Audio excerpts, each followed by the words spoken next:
Pendant ce temps, la coordination et la cohésion des équipes de travail étaient au cœur d'un séminaire de formation en ligne des agents publics dans la société d'incubation numérique du Gabon.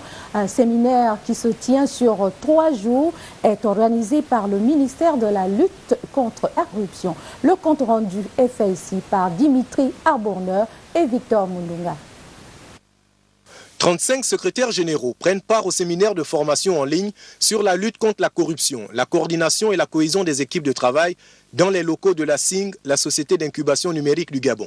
Les secrétaires généraux des ministères sont au cœur, et devaient être au cœur de la lutte contre la corruption au sein des administrations publiques. Il me semble que c'est nécessaire parce qu'elle constitue le centre même de l'activité administrative dans notre pays.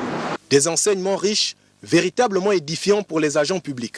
Il en ressort que des pratiques qu'ils pouvaient juger inoffensives peuvent s'avérer lourdes de conséquences. Au-delà de la corruption active, la corruption passive, il y a des situations dans lesquelles les gens se retrouvent et qui peut peut-être leur faire penser que la corruption est une bonne chose.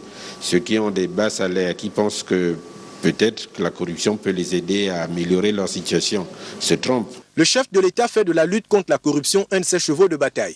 La mise en place d'institutions dont les missions concourent à l'atteinte de cet objectif, telles que la Commission nationale de la lutte contre l'enrichissement illicite, le ministère de la lutte contre la corruption, pour ne citer que celle-là, en font foi. Dans les piliers du pouvoir, nous avons l'administration comme le premier pilier suivi du citoyen, comme l'a dit M. Sako tout à l'heure. Effectivement, nous devons savoir que la société civile également a un rôle important à jouer, à interagir avec le pouvoir public. La lutte contre la corruption est une affaire de tous. Chaque agent public, chaque responsable public a le devoir de faire preuve d'exemplarité.